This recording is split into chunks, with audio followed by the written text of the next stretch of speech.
అండి welcome to home cooking TV. ఈరోజు నేను మిల్ మేకర్ కర్రీ చేస్తున్నాను. మిల్ మేకర్ ఒక చిన్న కప్ తీసుకున్నాను.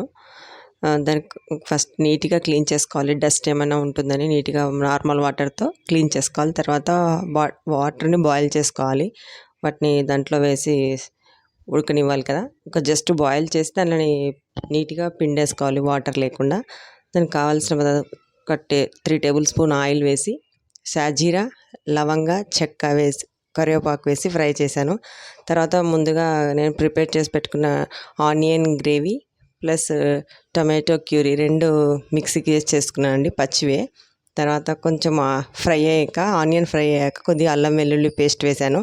అల్లం వెల్లుల్లి పేస్ట్ కొంచెం పచ్చివాసన పోయాక తర్వాత నేను టమాటో క్యూరీ కూడా వేశాను.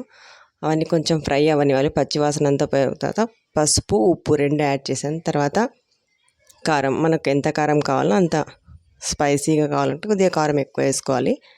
అంతా క్యూరీ మొత్తము ఆయిల్ పైకి తేరేంత వరకు ఉడకనివ్వాలి. తర్వాత మనకు లిక్విడ్గా అంటే కొంచెం చిక్కగా కావాలంటే మనం దానికి కన్సిస్టెన్సీ సరిపోయే వాటర్ యాడ్ చేసుకోవాలి ఎక్స్ట్రా. నేను దానికోసం పచ్చి కొబ్బరిని మిక్స్ చేసుకున్నానండి. పచ్చి కొబ్బరి, కొత్తిమీర వేసి గ్రైండ్ చేసుకున్నాను. ఆ క్యూరీ మొత్తం దీంట్లో యాడ్ చేశాను, కొంచెం గ్రేవీ ఎక్కువగా కనిపించడానికి. నీట్గా అట్లా అంత సైడ్స్కి అంతా నీట్గా మగ్గనివ్వాలి. తర్వాత మనము బాయిల్ వాటర్లో నీట్గా చేసి పెట్టుకున్న వాటిని మిల్ మేకర్స్ని దీంట్లో వేసి యాడ్ చేయాలి. అన్నీ కొద్దిసేపు ఒక 5 మినిట్స్ మగ్గనివ్వాలి బాగా. తర్వాత గరం మసాలా, ధనియాల పొడి 2 వేసి కాసేపు ఒక 2-3 మినిట్స్ ఉడకనివ్వాలి. ఎప్పుడైనా వెజిటబుల్స్ లేనప్పుడు మనం ఇలా ఈజీగా తయారు చేసుకోవచ్చు.